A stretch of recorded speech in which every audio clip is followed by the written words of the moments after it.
Good morning, you beautiful people. It's your boy, willhwiltjr, and let's talk about the in-game leader, also known as the IGL. Arguably the most important role on a Season 6 man. Duties include keeping track of everything going on in the battlefield, such as ult economy, enemy flankers positions, trade deficits or profits, and even team comps.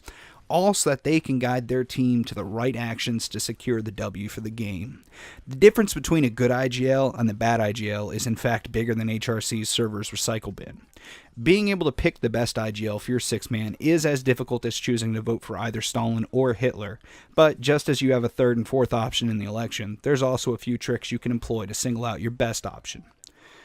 Number 1 is probably the most accessible option, but is time consuming and requires coordination between 12 people.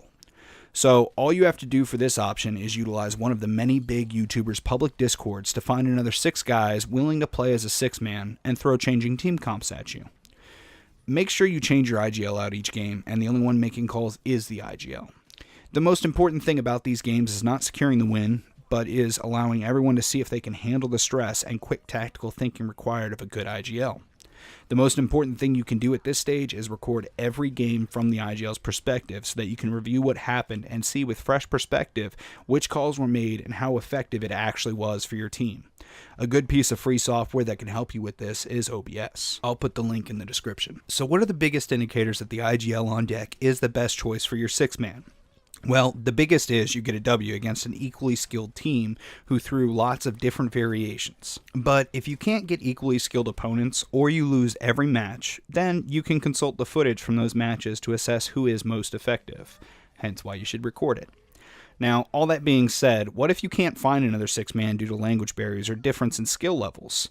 Well, here's the second one. You try a trial by fire approach, which means going into competitive. However, if you use that approach, then you will have to refer to the game tapes you recorded, as a win isn't the biggest indicator in that situation due to factors that you can't control, such as a team who refuses to switch up their team comps, or one who goes in with a solo queue team comp and doesn't switch it up when it first stalls. The most important thing to keep in mind is your team needs to face adversity in order to truly test your candidates.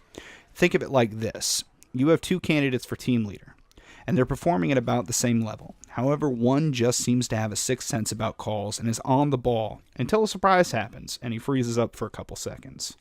While your second guy has great game sense, knowledge, makes the right calls, and is great under pressure, then in that case, you'd be better off with your second pick in the long run.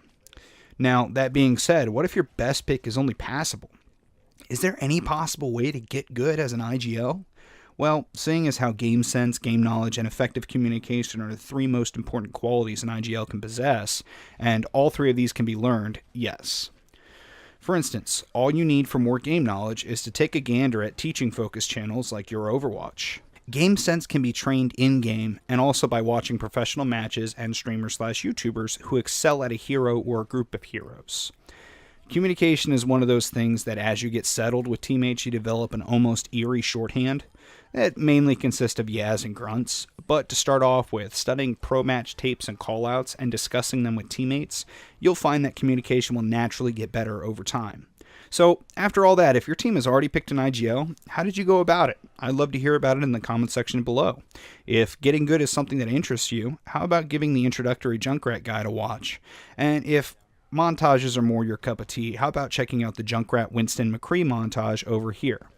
As always, you can follow me on Twitter at willhwiltjr, and you can always catch a live stream over on twitch.tv/willtjr. Again, I'm your boy willhwiltjr. I don't do intros or outros. Y'all have yourselves a wonderful day.